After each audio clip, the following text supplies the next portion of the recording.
Trends in stem and health agriculture sciences for sustainable development of Uttarakhand. Actually इसका मुख्य उद्देश्य है कि जो अभी करंट में इमर्जिंग ट्रेंड्स हैं, जो डिफरेंट सेक्टर्स में physics, chemistry, mathematics, health sciences और अलग एग्रीकल्चर साइंसेज में जो भी हमारी वर्तमान में रिसर्च हो रही हैं, उन रिसर्च के जो आउटपुट्स हैं, आउटकम्स आ रहे हैं, उनका यूज़ करके हम उत्तराखंड के इकोनॉमिक मॉडल को कैसे डेवलप कर सकते हैं और उत्तराखंड के विकास में उन टेक्नोलॉजी का कैसे यूज़ किया जा सकता है। इस पर यहाँ पर करीब 38 डिफरेंट कंट्रीज़ और अपने इंडिया से पार्टिसिपेट करेंगे, जिसमें 8 स्पीकर्स हमारे अंतर्राष्ट्रीय हैं, जो south Africa, Muscat, Oman, US, Germany, UK और चाइना से यहाँ प्रतिभाग करेंगे। इसके अलावा आपके भारत से लगभग एम्स ऋषिकेश से हैं, दिल्ली यूनिवर्सिटी ऑफ दिल्ली से हैं और बाकी चेन्नई से हैं और हैदराबाद से, अलग अलग प्रदेशों से एक्सपर्ट्स यहाँ आने वाले हैं। और एक बड़ा महाकुंभ, एक यज्ञ जैसा हम स्थापित करना चाह रहे हैं साइंस के लिए, जिससे कि सभी लोगों के बीच में साइंस को जन जागरण अभियान चलाया जा सके और लोगों के बीच में जब तक साइंस टेक्नोलॉजी से ही हम अपने आप को डेवलप कर सकते हैं, जैसी हमारी भौगोलिक परिस्थितियाँ हैं, जैसे हमारे पास संसाधन नियत हैं, अगर हम इनका अच्छा यूज़ करेंगे तो डेफिनेटली हम उत्तराखंड को आगे बढ़ा पाएंगे। आपका नाम?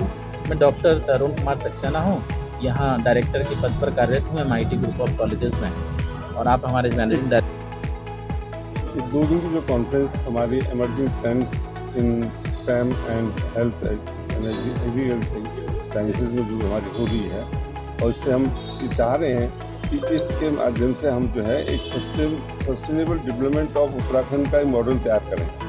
क्योंकि कई रिसर्च करते हैं, मतलब रिसर्चेज क्या होती हैं, वो कहीं अंदर लाइब्रेरी के अंदर रह जाती हैं, तो हम उसको बाहर करना चाह रहे हैं कि लोगों का जो प्रयत्न इस संदर्भ में है, उन प्रयत्नों को हम जो है एक जगह इकट्ठा करके उसे और उसको फिर यूज़फुल बना करके हम उसको जो है जनता तक पहुंचाना चाह रहे हैं, ताकि जनता उसमें आगे काम कर सके। क्योंकि वो ज्ञान केवल अपने लिए नहीं होना है, ज्ञान तो लोगों के फ़ायदे के लिए हम लोग कर रहे हैं। उसको करोड़ों रुपया उन्हें खर्च किया है, क्योंकि जब भी कोई रिसर्च करता है तो उसको गवर्नमेंट ग्रांट देती है, बहुत सारी ग्रांट देती है, तो उसमें जो है इसलिए हमने उन सबको जो यहाँ पे इनवाइट किया है।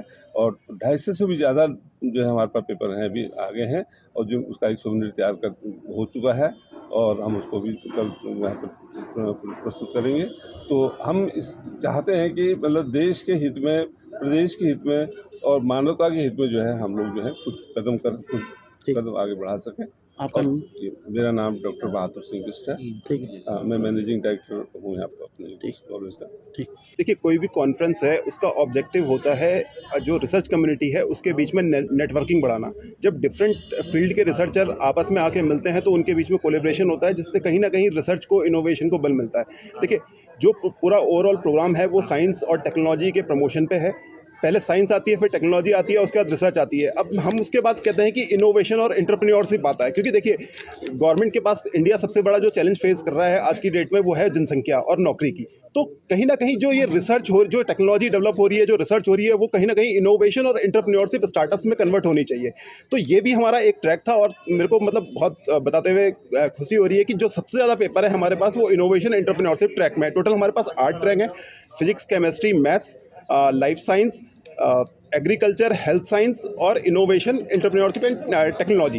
तो जो सबसे ज़्यादा पेपर हमारे पास हैं, वो सबसे ज़्यादा पेपर हमारे पास इनोवेशन एंटरप्रेन्योरशिप में, और सेकंड सेक्टर हेल्थ केयर, जिसमें उत्तराखंड आज सबसे पीछे है, वहाँ पर है। तो इसी कॉन्फ्रेंस में हम 2 पैनल डिस्कशन भी करने वाले हैं, जिसमें पहला